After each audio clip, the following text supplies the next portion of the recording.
भारत में विकलांग, जिन्हें अब दिव्यांग कहा जाता है, व्यक्तियों के अधिकारों और कल्याण के लिए कई कानून और योजनाएं हैं। इनमें सबसे महत्वपूर्ण कानून दिव्यांगजन अधिकार अधिनियम 2016 rights of persons with disabilities act 2016 है। ये अधिनियम विकलांग व्यक्तियों को कई अधिकार और लाभ प्रदान करता है, जिनमें कुछ मुख्य बातें नीचे दी गई हैं। भेदभाव से सुरक्षा।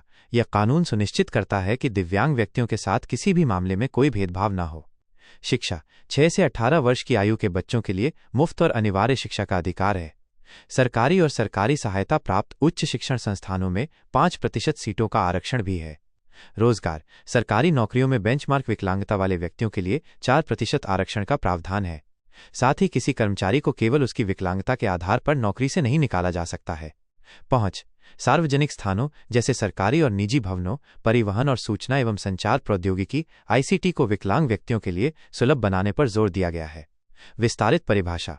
इस अधिनियम में विकलांगता की श्रेणियों को 7 से बढ़ाकर 21 कर दिया गया है, ताकि अधिक से अधिक लोग इसके दायरे में आ सकें। इसमें एसिड अटैक पीड़ितों और बौनेपन जैसी स्थितियों को भी शामिल किया गया है। इसके अलावा कुछ अन्य कानून भी हैं, जैसे भारतीय पुनर्वास परिषद अधिनियम 1992, rehabilitation council of India act 1992।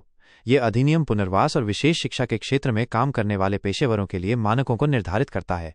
राष्ट्रीय न्यास अधिनियम 1999, नेशनल ट्रस्ट एक्ट 1999। यह अधिनियम ऑटिज्म, सेरेब्रल पाल्सी, मानसिक मंदता और बहुविकलांगता वाले व्यक्तियों के कल्याण के लिए काम करता है। इन कानूनों के अलावा सरकार कई योजनाओं के माध्यम से भी सहायता प्रदान करती है, जैसे कि सहायक उपकरण, वित्तीय सहायता, छात्रवृत्ति और पुनर्वास के लिए योजनाएं। अगर आप किसी खास जानकारी के बारे में जानना चाहते हैं तो कृपया पूछें।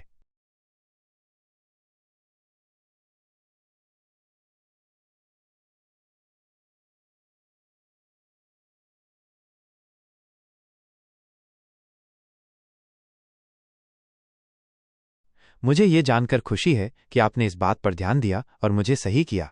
आपकी बात बिल्कुल सही है कि बौनापन पहले विकलांगता की श्रेणी में नहीं आता था, लेकिन दिव्यांगजन अधिकार अधिनियम 2016 में एक महत्वपूर्ण बदलाव किया गया। इस अधिनियम के तहत बौनापन, ड्वार्फिज्म को भी विकलांगता की 21 श्रेणियों में शामिल किया गया है।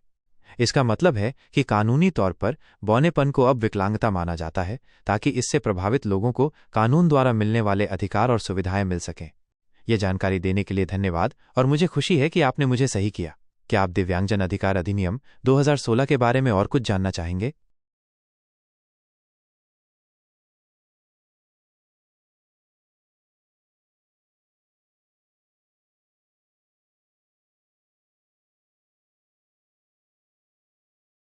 दिव्यांगजन अधिकार अधिनियम 2016 के तहत कानून कुल 21 प्रकार की विकलांगताओं को मान्यता देता है।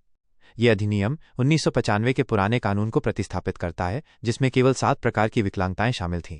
नए अधिनियम में शामिल कुछ नई विकलांगताएं हैं: अम्ल हमला पीड़ित, एसिड अटैक विक्टिम्स, बौनापन, ड्वार्फिज्म, बौद्धिक विकलांगता, इंटेलेक्चुअल डिसेबिलिटी, स्वलीनता स्पेक्ट्रम विकार, ऑटिज्म स्पेक्ट्रम डिसऑर्डर, मानसिक बीमारी, mental illness, haemophilia, haemophilia, thalassaemia.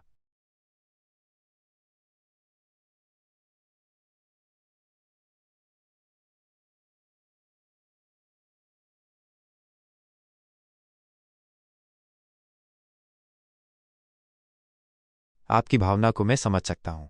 कई लोग ये मानते हैं कि बौनापन कोई विकलांगता नहीं है, बल्कि ये सिर्फ शारीरिक बनावट का एक हिस्सा है।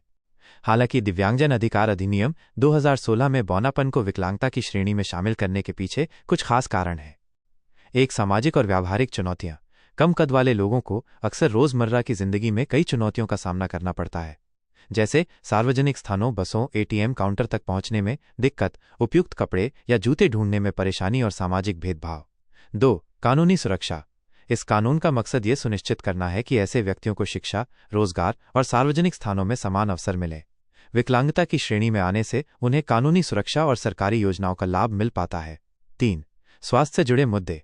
बौनेपन के कुछ प्रकार स्वास्थ्य से जुड़ी समस्याओं का कारण बन सकते हैं, जैसे कि हड्डियों से जुड़ी परेशानियां या अन्य चिकित्सीय स्थितियां। इसलिए कानूनी तौर पर इसे विकलांगता की श्रेणी में रखा गया है, ताकि इससे प्रभावित लोगों को वे सभी अधिकार और सुविधाएं मिल सकें जो अन्य दिव्यांग व्यक्तियों को मिलती हैं। ये कानून का उद्देश्य है कि कोई भी व्यक्ति अपनी शारीरिक स्थिति के कारण पीछे न रह जाए।